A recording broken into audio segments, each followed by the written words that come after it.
My name's John McKay, and I spent 29 years at Waters, and was happy when Sean arrived because I had someone else who knew something about supercritical fluid chromatography, and that was a good ally, so I leaned on him a lot.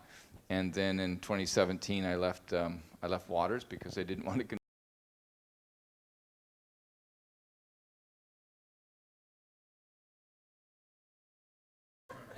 And then I've been able to stay on that track, and I've been working on the trajectory and seeing if I can speed it up. And so this is one of the opportunities I have. So if I have an opportunity to making less friends and people who never want to talk to me again, I think that this is going to work. So when you move into the laboratories, how many people have had a wonderful experience with a third-party laboratory where you at least gave them you gave them the same sample and you came back with a different answer, not a bad answer, a different answer? It's so unique, I know. And so I always hear that throughout my travels. So I'm actually a consultant, so I just go everywhere, and then just my idea is I'm a seagull. I fly in, I shit all over you, and I fly away. But during that process, I hear about the different things that are happening with the laboratories, and knowing Chris Sudella, who's got a laboratory on the East Coast, and so he loses business every year because he gives the right answer. That there's repercussions to that.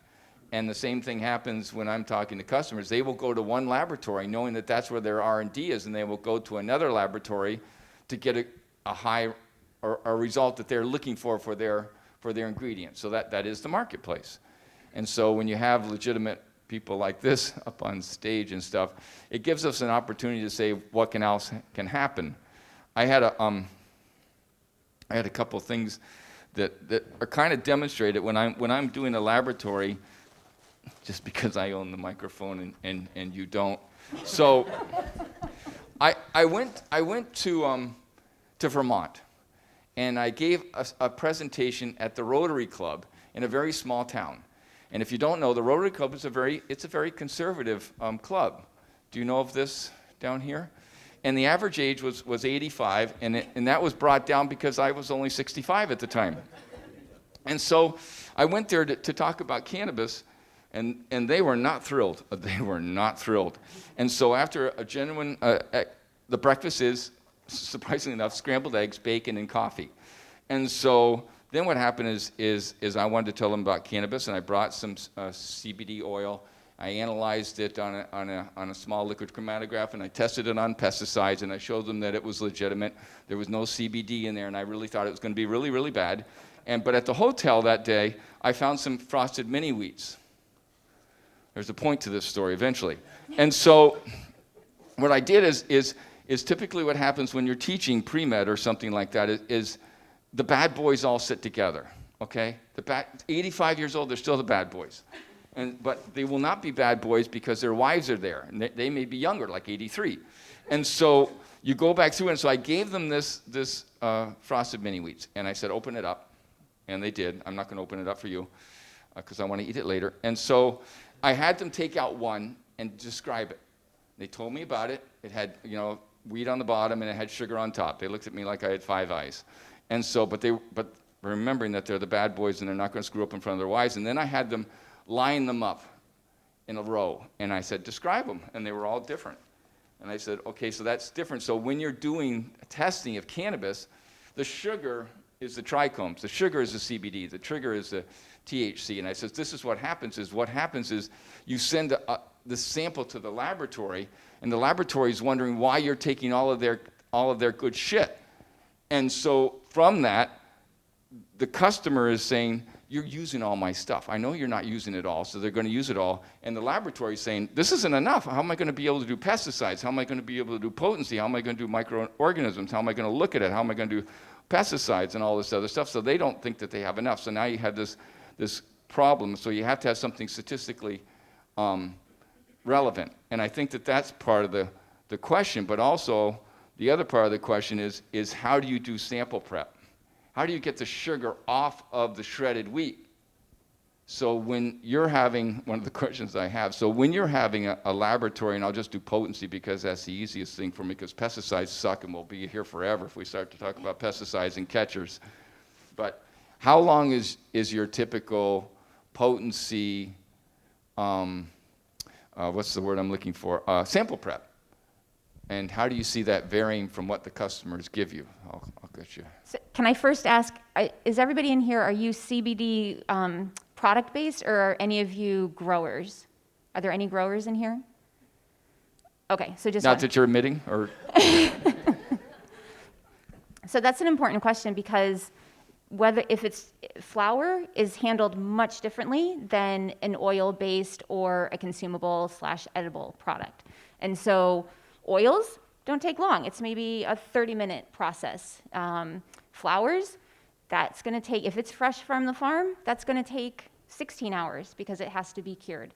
Edibles, those are going to take a little bit longer because you have to get them into a liquid form so that you can extract them, and then you can put them into the machine. So you're looking at anywhere from 30 minutes to 16 hours. Yeah, and expanding on that, if you think about it through the lab process as a business, you have to be able to like separate that out, right? And that's where turnaround time kind of comes into, and being able to get the results back to you, in a much faster way. And how that plays a part into your business is that much more vital, because if you're trying to sell your product, you want to be able to get the result back in time to be able to send it out. But then, going back to like, how do you find the right lab that does that the right way, where they're just not combining one extraction method for everything, and they're actually separating it out, and they have the right scientists in place to be able to handle that. So yeah, that all of that kind of encompasses how that affects your product. Can I ask something real quick before we go away? So half an hour per sample. So if I'm taking 3 samples, then it'll be an hour and a half for you being able to prep those 3 samples. There is some efficiencies that are gained from multiple samples being prepped at once.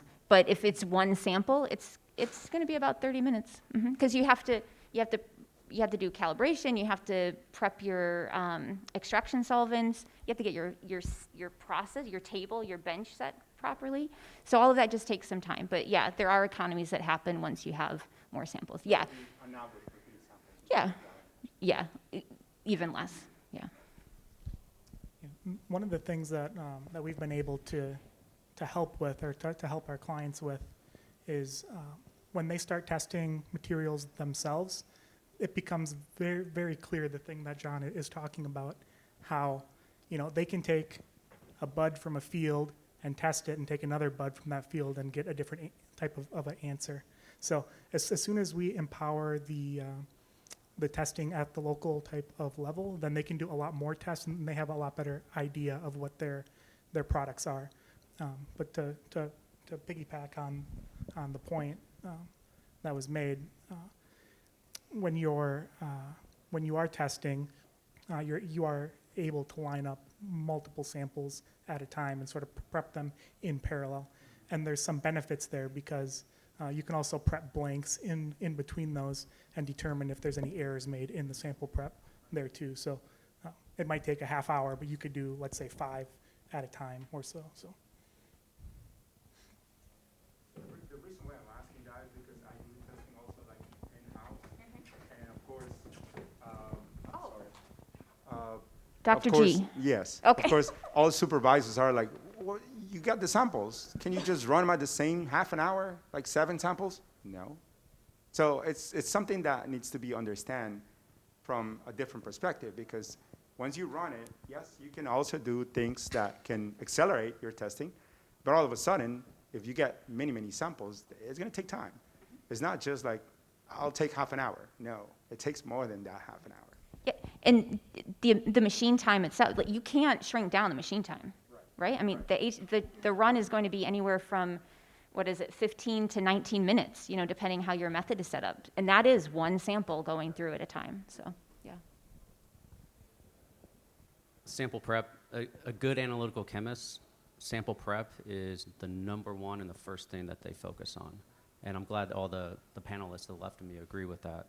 And there's a very common mistake recreational labs make, in a very high throughput setting is when that sample comes in, whether it's for potency, pesticides, heavy metals, et cetera, that decision-making process of how that analyst or the sample clerk determines what matrix that sample is, that could impact your results significantly.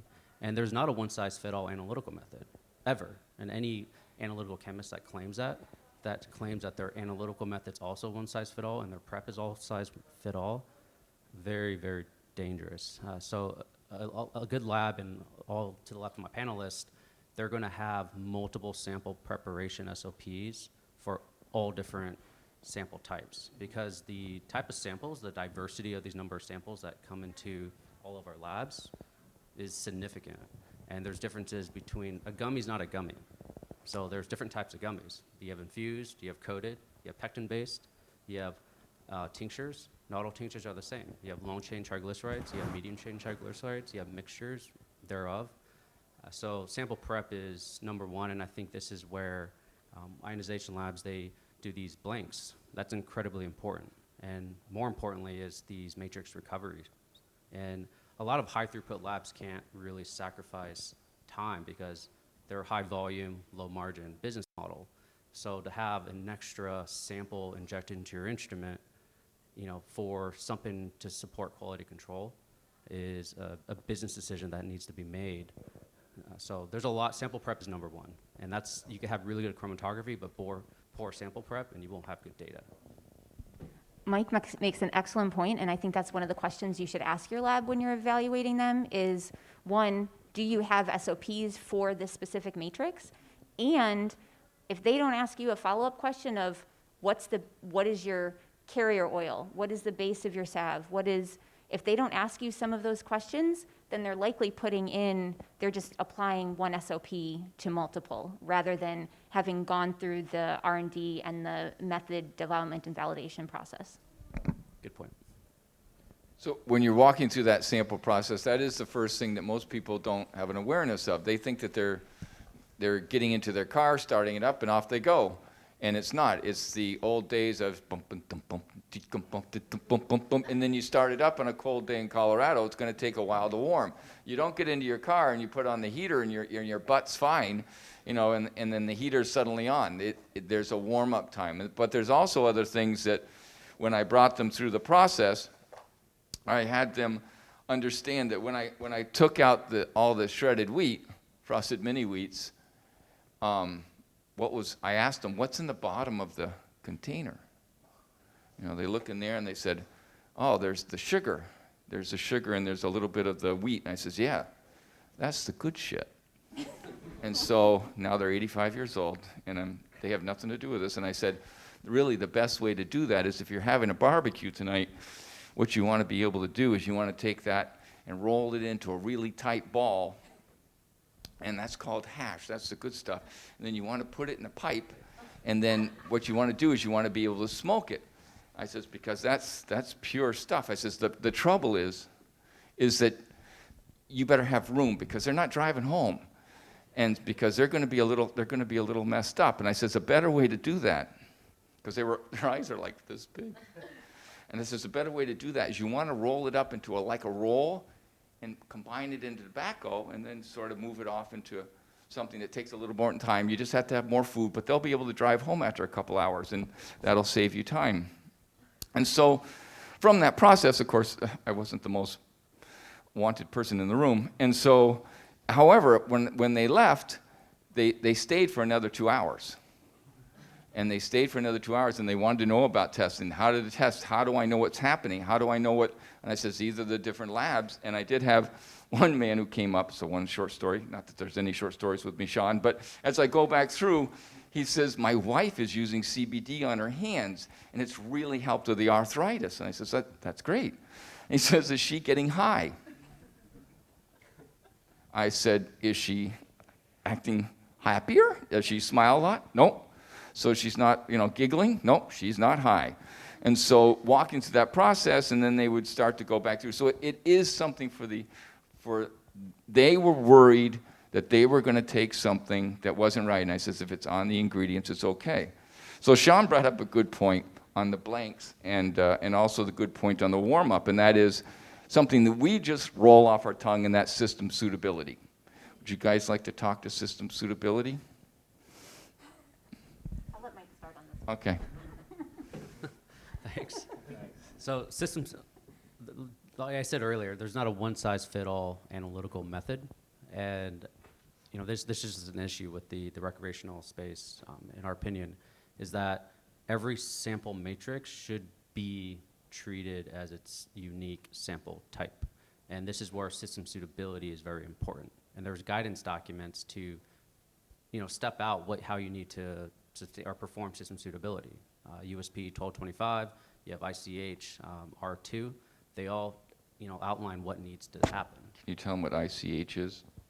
It's a international, I forget the C and H, but it's international. I'm an acronym guy in our team. Okay. Yeah, if you see ICH and FDA, it's important. So that's all I'll say on that. It's also making sure that the system that is there is fit for purpose, and the person who is going to be running that instrument that day has been qualified to run that instrument and that process, as well as that balance, that pH meter, everything that they have to touch. They have to have a certification that says, I am certified to run that gear or take that sample. And I think that that's some of the nice stuff that I've seen. I'm speaking to Sean. Nice thing I've seen on the ionization sample that I've seen at customers' labs, and that is it goes through its own process. It makes sure it's running the standards, so they're monitoring it remotely to make sure that even a user who, I've watched people that have been administrative assistants and turned out to be great lab people for different businesses. So how have you seen that working? Yeah, so one of the things that we try to do is we take the processes that we perform in our laboratory as a third-party lab, and we try to implement them in our clients' laboratories. So we actually package all of the diluents up together, and we ship them, all the consumables, all the sample prep, vials, even the equipment to perform the prep. And the reason we do that is because we're essentially cloning our process that we do on a daily basis at our clients' facilities, so that if they're having an issue, it allows us to know really quickly what they're doing wrong. But one of those things is we have eyes into their hardware, so that if they're performing a test and something doesn't look right, or the result comes out and it's not what they expected, then we can actually go in and we're essentially a service provider at that point that will reintegrate their peaks and look at their results and track their historical results to make sure that the system is still in compliance. So this is a different flavor than a normal lab would do, because they're just worried about their own internal process. But what we're trying to do is to make the technology and the methods accessible to our clients at the same time. So we spend a lot of time on the back end trying to figure out how people are going to mess it up, and then to make it so that they can't really mess it up, which is not easy. But No, it's not easy. It's Sold a lot of equipment at Waters. That's why we had service. yeah, I think it's worth the effort, though, for sure. One of the questions I was asking Amy before a couple of days ago, and that was, boy, just when you start fogging up, huh? And that is, when a customer, I tell customers that they should work with the laboratory before they start a formulation. So if you want to continue that conversation on your experiences. Yeah, absolutely. The most successful relationships we have with customers are the ones that we were with them at the very beginning. So we are able to, as you know, lots of people are new to this industry, right? Many of you have experience in one range or another. Few of us have had 20 years of CBD experience, right? Formal experience. And so we can help guide with understanding what you're working with. And so when you develop that relationship with your lab ahead of time, you have a scientific approach to what you're working on, and we can help you ask the right questions of what you're working on. I really like what Sean is talking about. If you have the ability to do some of this in-house testing, that helps you get a little bit further down the line. You really need an analytical chemist in there. I'm going to say it because you don't know what went wrong unless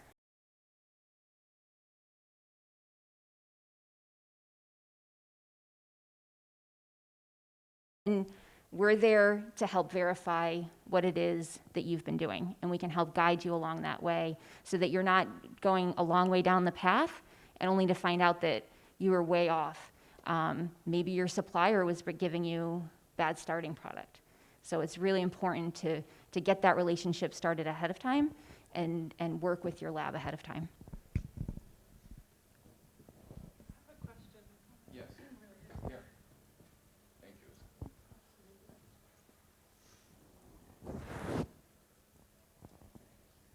Hey, Sean. So we have ionization in our facility, and I really, really like having it as an option. So it's related to, so we buy our raw material, we buy distillate from our supplier, and we have found inconsistencies in the lab report they provide us for that.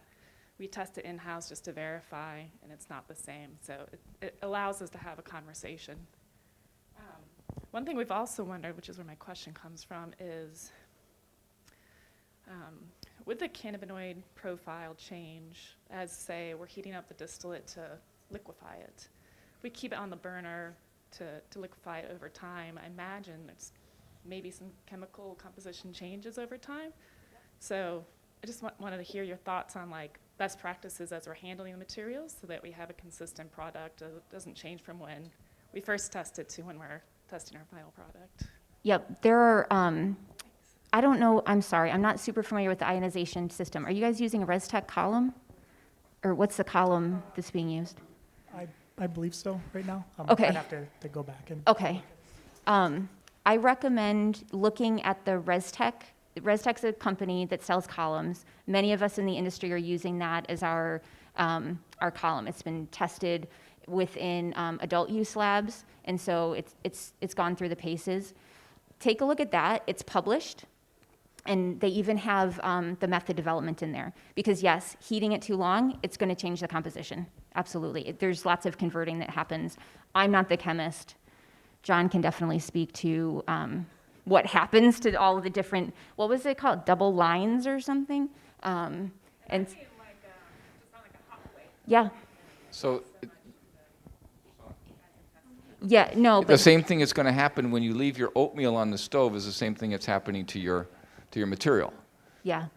And so again, this all goes back to sample prep, and I would use ResTech as a starting point and then do some other research of other methods, because I can tell you what our method is, but quite frankly, every lab, there are these little tweaks. The humidity in my lab is going to be a little bit different than the humidity in their labs, and the difference in your labs, and the temperature, and you may pipette it this direction and I may pipette it this direction. So it's really fine-tuning those different variables.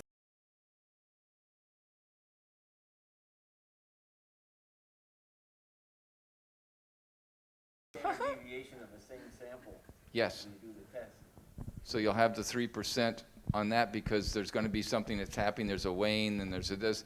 And on a good day, it goes 3% that way, then 3% this way, then 3% that way. So you go back and forth. And on a bad day, it goes doop, doop, doop, doop, in the wrong direction.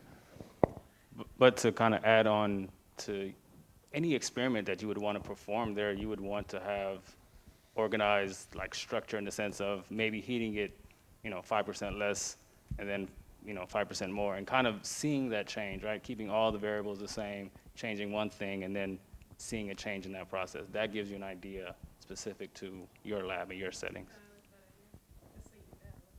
And that's a good study to perform.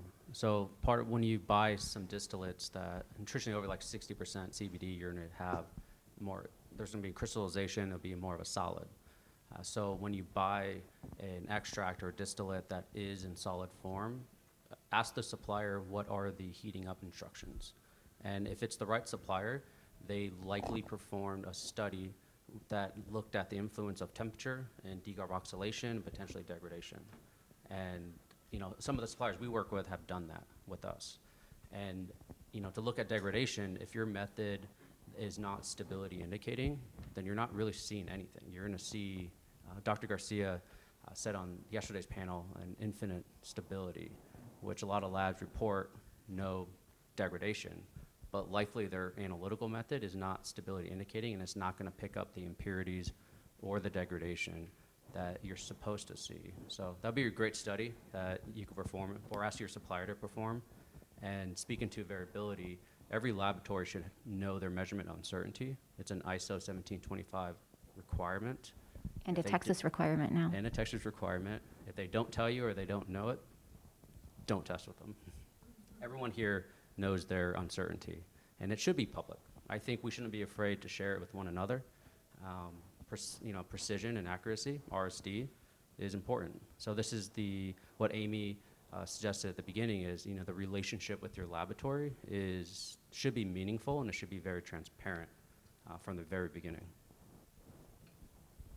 Yeah, I've had customers where the laboratory wouldn't share the chromatogram, or because I saw the results coming out of the field and it had THC in it, and I said, I don't think so, was one of the ways I could have articulated that, but it wasn't. And then I said, I want to see the laboratory results, and the customer called the lab and they said, well, we can't show it to you because that would be too complicated, you won't understand it. And I said, I want to see the chromatogram. Tell them you want to see the chromatogram. And they said, well, how do you know the word chromatogram? I don't know, just give me the chromatogram. And it was all over the place, and we retested with it. I just called, there's just no way.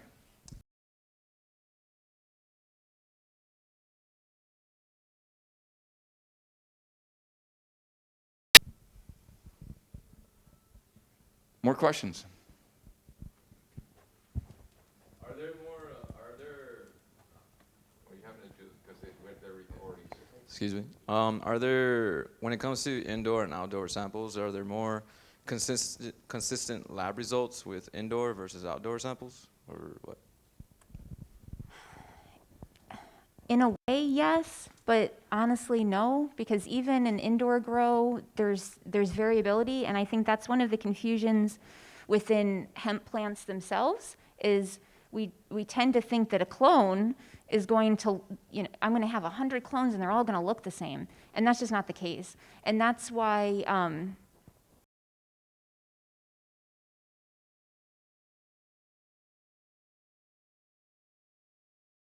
the word homogeneity, yeah, it just stuck in my brain. And so there are variabilities, but that's not, because you're sampling from so many different plants to get a representative sample of what it is that you have, that, Yeah, one of the things that we've undertaken with our clients since we've standardized the process for all of our instruments that are in the field, we can get a comparison of one system to another that are distance in geography, so they're in different places, but they're performing the same test. So one of the things that we're able to do is to work with our clients to aggregate all of that data and to evaluate it from a historical perspective. So if you're testing on-site and you do the same test that somebody in West Texas is doing or something, then you can compare those results and draw some more global types of conclusions on the data, and it just makes the industry better altogether.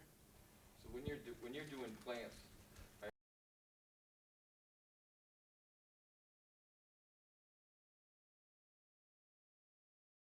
that's so good. No, and so so you have all these plants, and they're all out in the field, and they're all growing because they're CBD plant.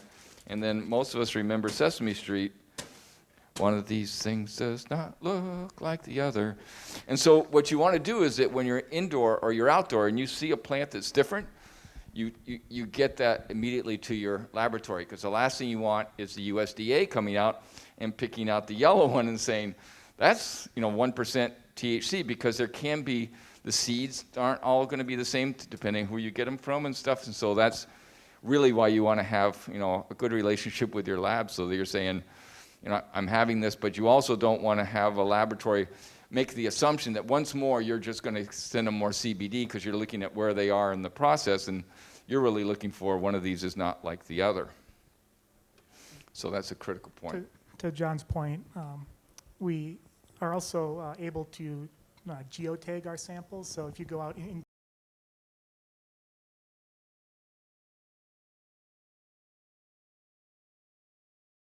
we can also pull the weather for that geographic location and layer it on top of the potency result. So it's not even that the plant is different in the, from a genetics standpoint. It could be that, it missed a fertigation cycle or you had a different input for it. So to be able to not only go out and look at a plant and say that it looks sort of different, but you can say that it looks different and it was taken from the same spot that I took the sample from last week, and it lets you layer on some other some metadata that might help you for next season. Go ahead. That's okay. I don't want to go down this path too far because there aren't many growers in here, but this relationship with the lab is also important because I get this question quite a lot. Oh, you're DEA registered. Who are you reporting to? We're not reporting to anybody right now, so you need to know what that is.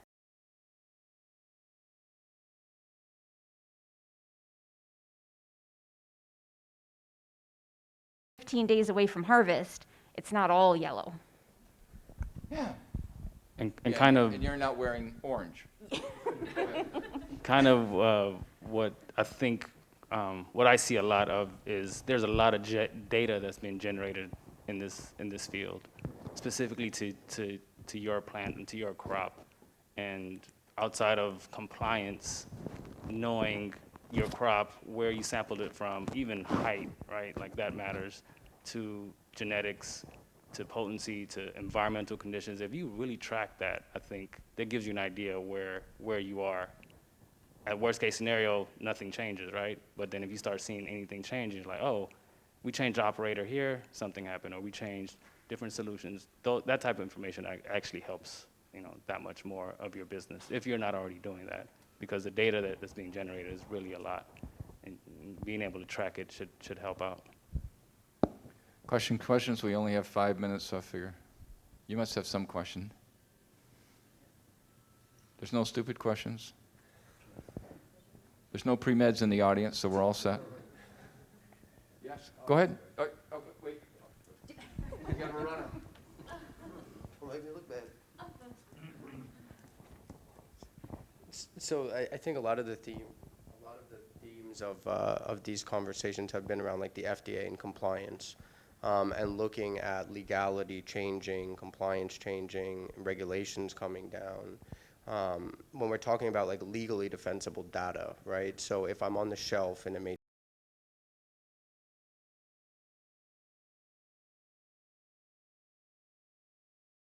with a lab, is my data legally defensible? And then if I'm getting tested on the shelf and my label claim is off spec, who is at fault? Is it myself, or is it a lab, or is it because I don't have legally defensible data? How do we know that we're protected as a brand owner? That's a great process question for your lab.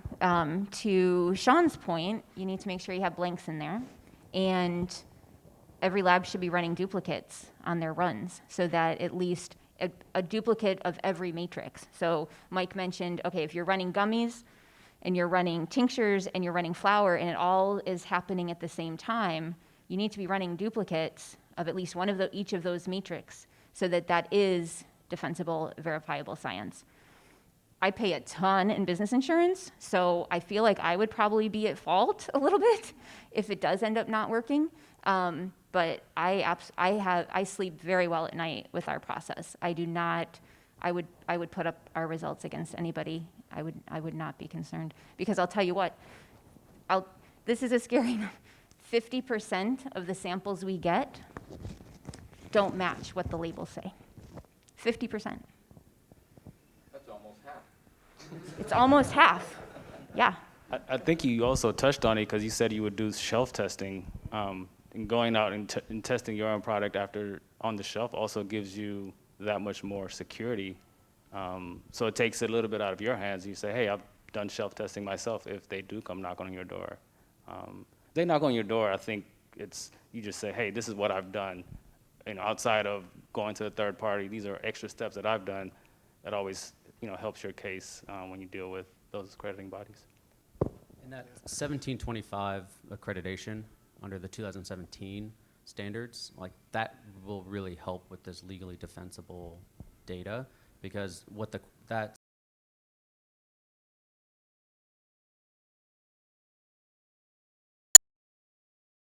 documentation that goes to support it, as well as how to release samples. And John mentioned something very important is, part of the system suitability and part of like who is running the sample. Like, was that person trained? Was that person qualified? Was that instrument that your sample was tested on? Was there an installation qualification? Was there an operational qualification? What controls were in place that are fully at the decision-making process of a lab, and how much they're willing to invest into that?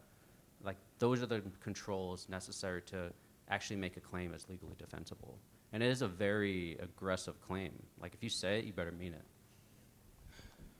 Oh, no, and I just wanted to address this as another industry person, is that, and to Mike's point, there's only so much a lab can do. They can only test the sample that they've been given. And so it really also falls back on a great amount of responsibility to the manufacturer during their processing. So there's a lot of GMP solutions out there that people can follow now. There's like Focus Standards. There's a couple of other great groups.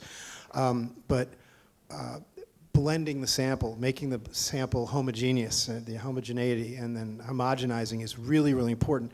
You're dealing with viscous material. These are all fatty. This is all fatty material. These are oils. Oils will separate. You sit it on a shelf for an hour. The cannabinoids are going to rise to the top. They're going to separate. So it's really up to you to make sure that your product is homogenized right at the filling point, and that way you get consistency there. And then when the lab gets that batch, you know that there's going to be consistency. You've got some problems in Canada. I'm sure everybody knows about all the manufacturers in Canada. So, it's all our responsibilities throughout the industry to make sure that we're getting the right sample. So, anyway, thank you. Yeah, that's an awesome point. We're always asked, what's the minimum you need from us, or what's the minimum you need to test? Well, we can test one gummy bear. So, of your batch of 1,000 gummy bears, yeah, we can get results for you on that one gummy bear. But if you give us 10, you're a little bit better, right? And same thing, we're working with a customer who's developing a salve, and it's a hot mess right now. And again, it was, well, how much do you need? Well, we can do this for a minimal amount, but you've got a vat of salve over here. We need that homogenized. So yeah, that's an excellent point. And one thing you'll find too is that the more you test in-house, the more you'll be able to standardize your manufacturing process. And then the lab that you send, or the sample you send to the lab to get your certification, will be what you expect.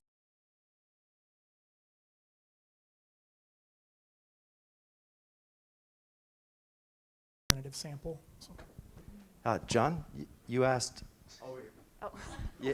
You asked earlier what ICH stands for, and it's been haunting me. Do you know what it stands for? International Council of Harmonization of Labs for Pharmaceutical Use in Humans. Nicely done. It was haunting me too. You let John off the hook, though, by the way. It did. I got you, John. I know you got me. So it's a payback. So I guess we're even now. Yeah. What's the next last question? This is the last question. This is actually coming from our live video chat here. So he wants to know, how early in the process should he start testing his plants? I say you start around, when you start seeing flower, I'd give it, I don't know, maybe 5 days, and then start testing, and then every 7 days, so that you're getting a trend. That allows you to understand, okay, this is about where it's going to be needed to harvest, so I need to backtrack a little bit so that I can get my sampler scheduled, and so I can get my sample into the lab, and it has enough time for them to do their testing, and I get my results back, and I can harvest, and I'm still safe. So for Sean, would this be something where ionization labs would be very helpful and useful for someone like him to have something in-house? Well, we don't know who him is. What do you do? The person asking the question. Victor. from Texas Yeah, Industrial so- Hemp Coalition. Yeah, so that's exactly what we see is our farmers that have our system will test periodically throughout the year, and then they'll test a lot when they're getting ready to harvest. So we see it ramp up in the weeks before the harvest. And the reason that they're doing that is that they can go to every corner of their field and take a sample and make sure that their crop isn't going to be hot. The USDA has rulings on how many samples per, statistically valid, how many samples in a crop and where you have to take them and how you have to zigzag through and so. It's a read that lot more. USDA. It's a lot more than you think. So that was, thank you very much for